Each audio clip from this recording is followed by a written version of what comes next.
Salam Kerahiman. Tanggal 26 Oktober kita akan baca sama-sama dari 1564. Dalam nama Bapa dan Putra dan Roh Kudus. Amin. Yesus, sembunyikanlah aku seperti Engkau menyembunyikan diri di balik rupa hosti yang putih. Demikianlah sembunyikan aku dari mata manusia, khususnya sembunyikanlah karunia-karunia yang dengan begitu murah Kau berikan kepadaku. Jangan biarkan aku memamerkan secara lahiriah apa yang sedang Kau kerjakan di dalam jiwaku. Di hadapan-Mu, oh Imam Ilahi, aku adalah hosti yang putih. Konsekrasikanlah aku dan semoga hanya Engkaulah yang mengetahui transubstansiasiku. Setiap hari aku berdiri di hadapan-Mu sebagai hosti kurban, dan aku mohon agar kerahiman-Mu turun ke atas dunia. Dalam keheningan dan tak terlihat, aku akan menghampakan diri di hadapan-Mu dalam keheningan yang sangat teduh. Cintaku yang murni dan tak terbagi akan dibakar sebagai kurban. Semoga keharuman cintaku membubung ke tumpuan tahta-Mu. Engkau adalah Tuhan para tuan, tetapi Engkau berkenan akan jiwa-jiwa yang tak bernoda dan rendah hati. Untuk tanggal 26, saya minta sharing dari salah satu teman-teman kita ya, yang mendengarkan video dari YouTube setiap harinya. Setelah saya minta seorang ibu membaca 1564, dia bertanya seperti ini.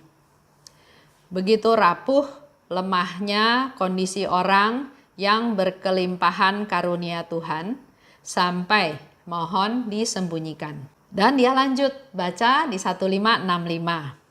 Setelah dia baca 1565, dia juga bertanya, mengapa Tuhan perintahkan orang yang fana mendaraskan doa bagi orang yang sedang menghadapi ajal yang sangat mengerikan? Kenapa Tuhan tidak turun tangan? Jadi pertanyaannya, Tuhan tidak turun tangankah? Ya, itu pertanyaan dari salah satu sahabat kita, teman kita. Baik, saya akan coba cerita, jawab mengenai 1564 ini. Memang di situ dikatakan oleh Suster Faustina, Yesus, sembunyikanlah aku. Seperti Yesus sembunyikan diri di balik rupa hosti yang putih. Jadi di sini Suster Faustina mau kasih tahu dia sangat tidak mau tampil. Dia nggak mau kelihatan. Ya, jadi dikatakan sembunyikanlah aku. Beda dengan kita manusia. Kita ingin tampil ya. Ada orang yang nggak mau tampil, ada orang yang mau di belakang layar. Tapi hasil kerja dia, apa yang dia lakukan, keberhasilan dia juga ingin diketahui orang bahwa saya berhasil, saya sukses walaupun nggak tampil di depan umum ya. Nah, setiap dari kita memang butuh pengakuan bahwa kita bisa, kita mampu, kita hebat, kita pandai, tapi itu semua ukurannya hanya untuk ukuran duniawi. Sedangkan di sini Suster Faustina mau ngajar kita semua bahwa itu semua nggak penting. Sehingga dia katakan, sembunyikanlah aku seperti Engkau Yesus menyembunyikan diri di balik hosti putih. Hosti yang putih itu kecil, ringan, nggak mewah, nggak berkilau-kilauan, nggak ada rasanya, nggak menarik perhatian. Ya, ini salah satu contoh yang perlu kita tiru, bukan ngejar ketenaran duniawi. Sembunyikanlah dari mata manusia, dikatakan ya. Jadi Suster Faustina juga nggak mau ketahuan bahwa dia itu banyak menerima rahmat dari Tuhan.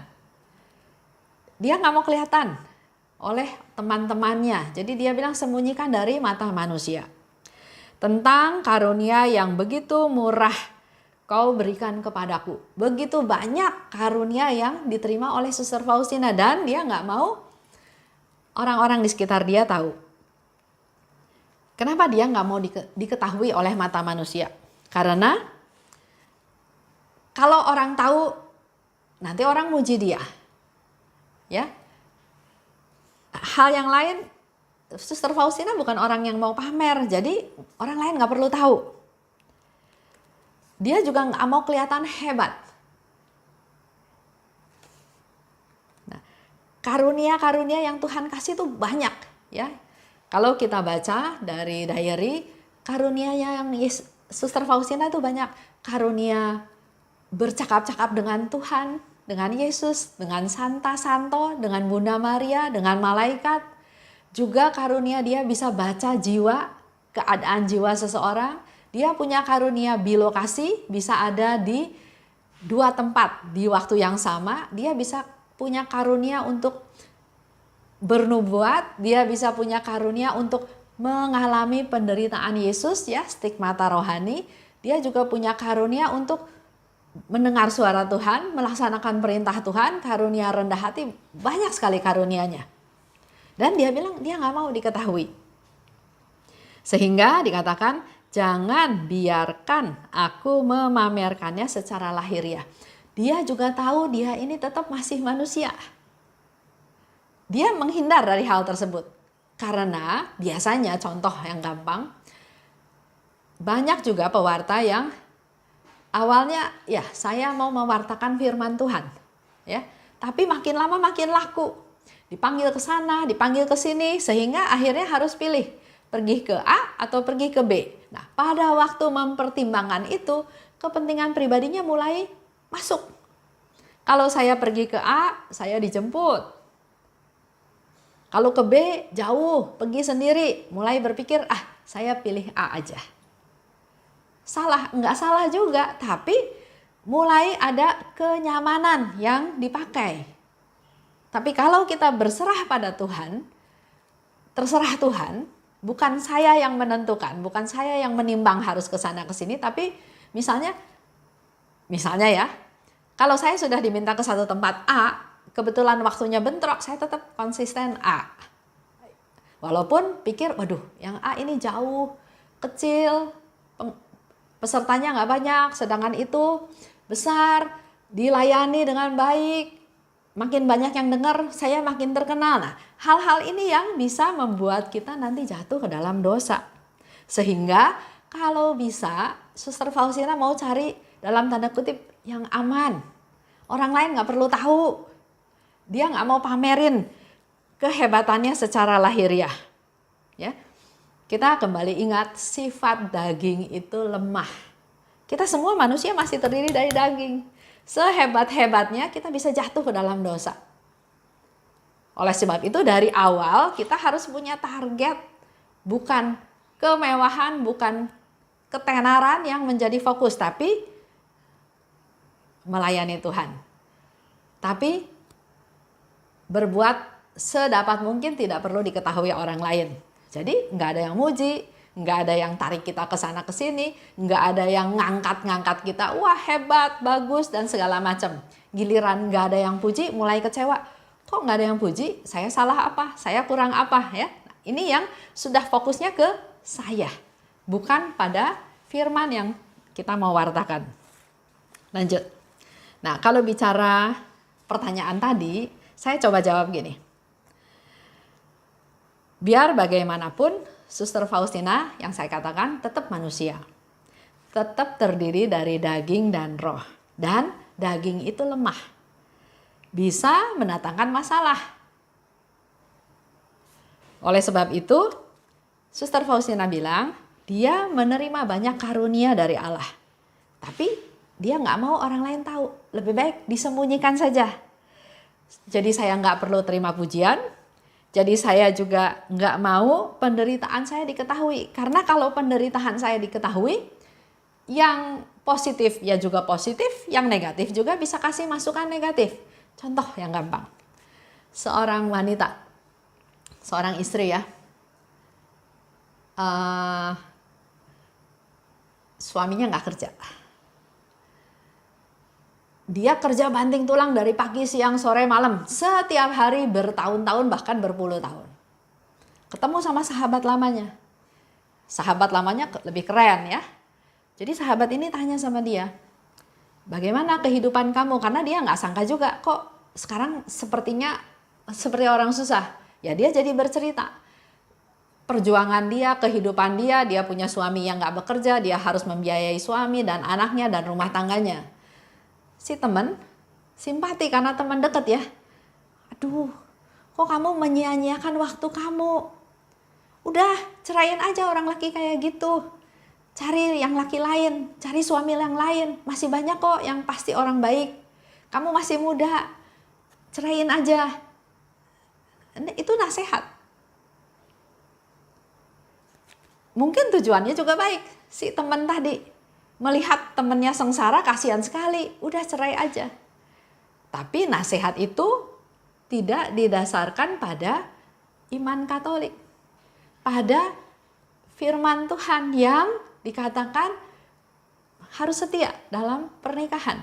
Dalam untung dan malang. Jadi kesusahan kita, penderitaan kita diketahui orang itu belum tentu menguatkan kita, malah bisa melemahkan kita. Sehingga di sana dikatakan Suster Faustina bilang walaupun dia terima banyak rahmat, dia sembunyikan. Lebih baik jangan ada yang tahu. Karena kalau mereka tahu saya menderita, ada yang simpati, ada yang empati, ada yang bodoh-bodohin dia, sehingga dia bisa goyah ya. Jadi lebih baik orang lain nggak tahu. Dan kalau kita terima banyak rahmat, juga mungkin ada yang iri. Coba, kalau ada yang bilang, misalnya Suster Faustina bilang, saya nanti setelah meninggal jadi santa, saya bisa dengar suara Tuhan. Tuhan ajak saya ke purgatorium, Tuhan ajak saya ke neraka, Tuhan ajak saya lihat saya ini itu. Sementara teman yang lainnya belum tentu merasa happy, merasa iri. Kenapa cuma Suster Faustina yang dapat rahmat itu? Kenapa saya enggak? Ya, jadi enggak ada gunanya hal-hal seperti itu diketahui oleh orang lain. Dan selanjutnya juga pasti waktu kita akan habis untuk ngejelasin ke mereka. Contoh ya, waktu di tahun 1935, Suster Faustina kan diminta oleh Yesus supaya gambar kerahiman ilahi ini dipamerkan, dipublikasikan ya, biar banyak orang lain lihat. Dia bilang sama Pastor Sopocko, permintaan Yesus. Pastor Sopocko bilang, gimana caranya? Tapi Tuhan bikin sedemikian rupa sehingga pada waktu Paskah, Triduum, ternyata gambar itu bisa dipasang. Dan Pastor Sopocko dikasih tugas untuk memimpin misa. Ya, jadi luar biasa kerja Tuhan. Nah, waktu menyiapkan gambar tersebut untuk dihias, untuk dipajang, untuk disiapkan, Suster Faustina juga disuruh lagi sama Pastor Sopocko untuk menyiapkan. Tapi dia nggak boleh ngomong-ngomong.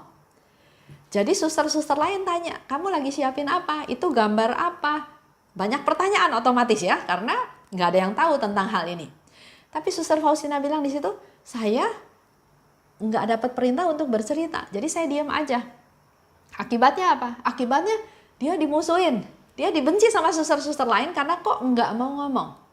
Tapi itu menjadi bagian daripada satu, ketaatan. Dan kedua, karena dia nanya terus Suster Faustina nggak jawab, akhirnya pertanyaannya hilang. Sehingga dia tetap bisa bekerja untuk menyelesaikan tugasnya. Coba, kalau Suster Faustina cerita, pasti temannya bertanya, kapan terjadinya? Yesus bilang apa? Kenapa gambarnya begini? Kenapa warnanya ini? Kenapa harus dipajang? Mungkin kerjaannya jadi nggak selesai gara-gara menjawab pertanyaan-pertanyaan dari suster-suster tersebut. Itu salah satu contoh ya. Jadi pertanyaan di 1564. Jadi memang menyembunyikan diri walaupun kondisinya orang-orang yang menerima kelimpahan itu rapuh, lemah, menerima karunia Tuhan, tapi dia minta disembunyikan ya. Jadi tadi sudah ada beberapa contoh jawaban yang menurut saya, ya kalau saya jadi Suster Faustina pun pasti saya mau menyembunyikan hal-hal tersebut. Nggak perlu tahu karena pertolongan saya dari Tuhan. Saya nggak butuh pertolongan dari manusia yang lain. Bahkan mungkin mereka nggak menolong, malah mungkin membujuk hal-hal yang lain. Nah, kalau disambung dengan pertanyaan dari 1565, Di situ 1565 itu ceritanya Yesus bilang kepada Suster Faustina, tolong aku menyelamatkan seorang berdosa yang menghadapi ajal. Darahlah bagi dia koronka yang telah kuajarkan kepadamu. Jadi Yesus minta pada Suster Faustina untuk berdoa koronka, untuk menyelamatkan orang yang sedang menjelang ajal tersebut.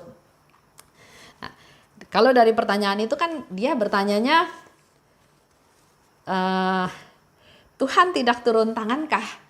Sebetulnya kan kalau Tuhan mau, Tuhan aja kerjain sendiri, nggak usah minta tolong ke Suster Faustina ya. Nah, jawaban saya coba jawab. Pertama, Yesus ingin kita semua manusia, para devosan kerahiman, menjadi pembantunya. Membantu dia untuk menyelamatkan jiwa-jiwa. Kita semua diangkat oleh Tuhan sebagai rekan sekerja Allah untuk bekerja menyelamatkan jiwa-jiwa.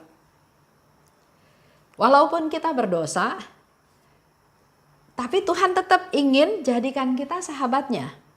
Jadi perpanjangan tangannya untuk ikut dalam karya keselamatan. Artinya kita nih orang penting di matanya Tuhan. Walaupun kita berdosa, jangan dosa itu menjadi halangan. Tapi justru kita tetap mau kerja bersama Allah, mau dipakai Allah, mau jadi alatnya Allah. Di dalam aktivitas kita itu, kita juga nanti diproses menjadi semakin hari semakin baik. Semakin dimurnikan melalui segala keadaan yang ada. Betul, kalau Tuhan mau, dia bisa ubah kok batu juga jadi manusia. Tapi dalam hal ini, Tuhan mau melatih kita untuk peduli. Peduli pada orang-orang yang ada di sekitar kita. Kita peka nggak? Kita melihat orang lain susah, kita tergerak nggak hatinya? Dan kalau sudah itu, Tuhan memberikan lagi satu kesempatan kepada kita untuk jadi perpanjangan tangannya. Untuk memberitakan kerahimannya. Itulah alasannya kenapa Tuhan bilang kepada Faustina, tolonglah aku. Jadi Yesus minta tolong kepada kita bukan karena dia tidak berdaya, tapi dia mau supaya kita semua menjadi rekan sekerjanya.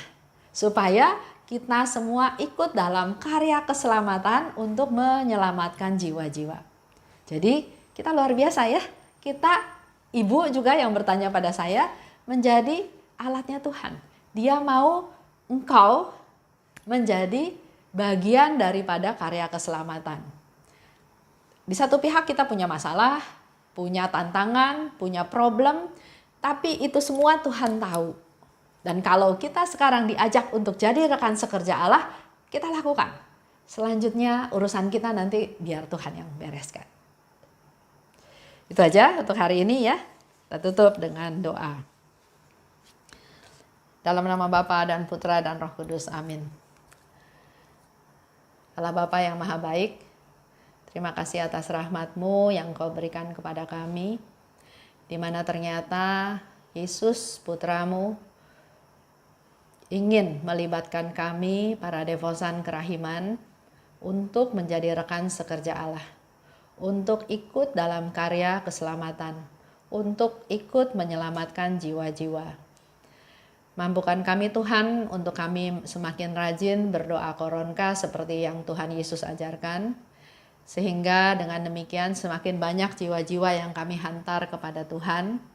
Biarlah Engkau jamah mereka Tuhan agar mengalami pertobatan, mengalami kerahiman-Mu. Dan untuk kami-kami ini Tuhan, terima kasih karena Engkau mau menyertakan kami dalam karya keselamatan.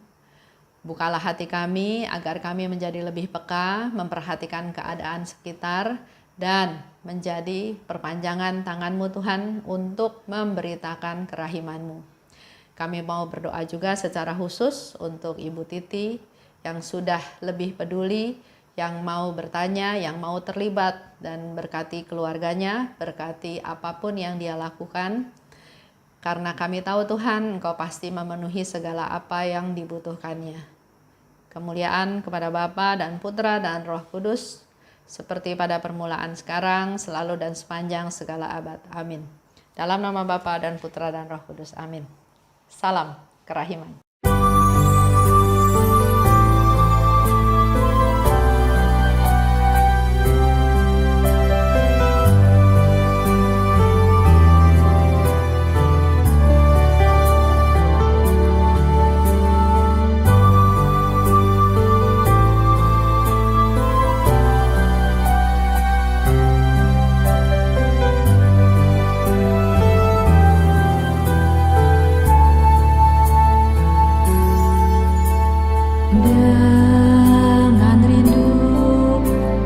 Amen.